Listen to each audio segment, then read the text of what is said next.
हम बात कर रहे हैं जो अन्न कल्याण योजना है, गरीब कल्याण अन्न योजना है, इसके बजट एलोकेशन बढ़ाया जा सकता है क्योंकि सरकार पहले ही कह चुकी है कि ये फॉर नेक्स्ट 5 इयर्स वो बंद नहीं करने जा रही है, ये लाभ वो लगातार देगी। अब इसको राजनीतिक दृष्टि से हम देखते हैं, लेकिन जो आर्थिक सर्वेक्षण को देखेंगे तो उसमें कहा गया है कि अगर लोगों के अंदर उनको भोजन मिल जाता है तो जो भी आय है वो दूसरी चीज़ में खर्च कर सकते हैं, तो इससे लगता है कि असर होगा। लेकिन इस बार ना इकोनॉमिक सर्वे ने बहुत कुछ इंडिकेट किया है कि बजट किस दिशा में जा सकता है। ये तो माना गया है कि हमारा ग्रोथ रेट जो है वो स्टेबल है ग्रोथ, और जो ग्लोबल चैलेंजेस है उसके जो शौक हैं, तो जैसे गाड़ी किसी गड्ढे में एक बार गिरती है फिर अपने को संभाल लेती है, ऐसे हमारी इकोनॉमी हो गई हुई है। लेकिन बताया है कि हमारे यहाँ ना 56 पॉइंट इस बार जो मेन फोकस है वो बजट जब पेश हो जाए तो उसके बाद ही ना अपनी रिएक्शन देंगे। Sir also sir naval ship के बारे में कुछ कहना चाहिए? डिफेंस सेक्टर को लेकर आया है ना। देखिए, रक्षा मंत्री को आप सुन रहे थे, डिफेंस सेक्टर को लेकर उनसे बातचीत करने की कोशिश की गई। अब आप अपनी बात पूरी कर लीजिए अवधेश जी। अब मैं बाहर से सुन रहा था, हमारे विजय त्रिवेदी जी कह रहे थे कि सरकार के पास कोई एक्सक्यूज नहीं रहेगा। ये बात सरकार ने इकोनॉमिक सर्वे में स्वयं कहा है कि इतने सालों बाद हमारा क्या सिचुएशन है, जो चैलेंजेज है उसके बारे में बताया है कि हमारे देश में 56.5 करोड़ वर्क फोर्सेस हैं, लेकिन उसमें 45% अभी भी एग्रीकल्चर में है, केवल 11.9% मैन्युफैक्चरिंग या इंडस्ट्री में है, 28.9% सेवा क्षेत्र में है, और बाकी का बचा हुआ जो है वो निर्माण में है। तो इसको बदलने की आवश्यकता है, और हर वर्ष गैर कृषि क्षेत्र में 78.5 लाख रोजगार की 2030 तक जरूरत है। ये सरकार ने अपना एक एजेंडा रखा है कि उसको हमको क्रिएट करना है धीरे धीरे।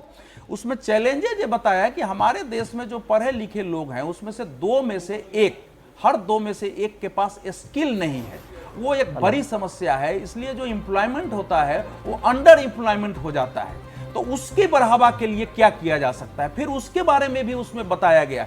तो जो हम लोग मान के चल रहे हैं कि एग्रीकल्चर को इस बार एग्रीकल्चर और को इस प्रकार से उसकी बजट में होगा कि एग्रीकल्चर से जुड़े हुए छोटे छोटे उद्योगों को और बढ़ावा दिया जाए क्षेत्र में, कि वहाँ लोगों को रोजगार और मिले। एक दूसरा कि मैन्युफैक्चरिंग पर और इंफ्रास्ट्रक्चर पर, एमएसएमई पर, इस पर ज्यादा जोर होगा कि वो भी रोजगार देंगे। डिफेंस सेक्टर 1,26,000 करोड़ का हमने एक्सपोर्ट किया, पूरे सामग्री बनाई है, 23,000 करोड़ का हमने एक्सपोर्ट किया है, तो ये भी रोजगार का एक क्षेत्र हो सकता है, तो उस पर भी ज्यादा फोकस होगा। तो इस बार जो है रोजगार जो है हमारा इस बजट का, विकास के साथ साथ रोजगार, इन्फ्लेशन कंट्रोल और स्टेबल रखना ग्रोथ को, ये 4 चीजें मुझे लग रही है कि इस बार के यानी कि जो इमीडिएट प्रॉब्लम है उसको एड्रेस करना होगा सरकार को, और वो एड्रेस होगा भी, जैसा आप भी कह रहे थे।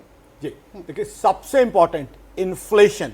ऑपोजिशन ने 2 ही मुद्दे उठाए थे जनरल इलेक्शन में, हम सबको पता है, अनएम्प्लॉयमेंट और इन्फ्लेशन।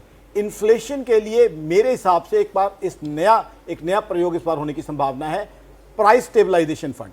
प्राइस स्टेबलाइजेशन फंड आने की संभावना है। दर्शकों को बता दूं, अगर वो आता है तो कैसे काम करेगा।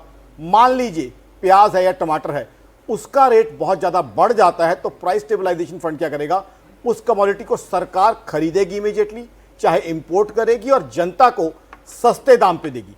तो प्राइस स्टेबलाइजेशन फंड आने की संभावना है, ताकि जनता जो परेशान है महंगाई से, बढ़ती हुई महंगाई से, हालांकि आरबीआई के कंफर्ट लेवल में है अभी महंगाई 4 से 6% के अंदर है, बट ग्लोबल इन्फ्लेशन हाई चल रही है क्योंकि ग्लोबली स्लो डाउन चल रहा है और जनता को इसकी तकलीफ रही है। और प्याज पे हमें नहीं भूलना चाहिए, हिंदुस्तान में सरकारें तक गिरी हुई हैं, तो कहीं ना कहीं प्राइस स्टेबलाइजेशन फंड आने की संभावना है, ताकि जनता को जो एकदम वॉलेटिलिटी होती है, फ्लक्चुएशन आती हैं, उससे मुक्ति दिलाई जाए। अभी देखिए जिस तरह के मॉनसून आए हैं, कई जगह पे क्रॉप डैमेज हो गई है, कई जगह पे कमोडिटीज नहीं पहुंच पा रही हैं।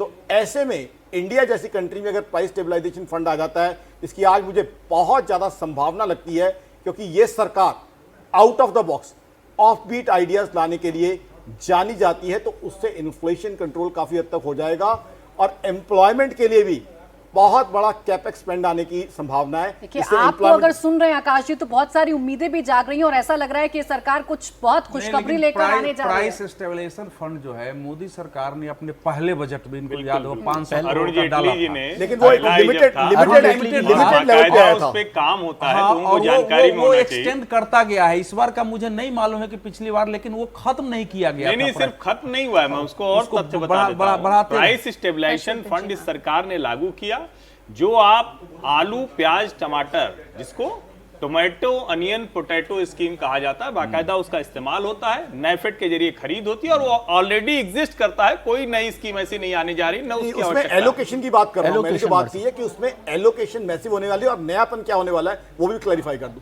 नयापन जो होने की संभावना है कि इंपोर्ट किया जाएगा कई तरह के वेजिटेबल्स को उसमें स्टेबलाइजेशन के लिए, तो वो एक नया फीचर जो कई कंट्रीज ने यूज किया हुआ है वो आने की संभावना है। ठीक तो है, यानी नयापन तो बढ़ती उसमें महंगाई होगा। जो नहीं, इमीडिएट देखो, महंगाई महंगाई है। पर इकोनॉमिक सर्वे क्या कहता है? महंगाई पर इकोनॉमिक 5.4 बताया है, लेकिन बाकी चीजें है, केवल खाने पीने के वस्तुओं के दाम बढ़े हैं, बाकी इन्फ्लेशन कंट्रोल में है। 4.5 का लक्ष्य है आरबीआई का, तो यह संभव है कि इस साल वो पूरा हो जाए। 4% सरकार ने इकोनॉमिक 4% सर्वे में +- महंगाई को इतनी बड़ी चुनौती नहीं माना है, यद्यपि उस बारे में काम करने की बात हुई है।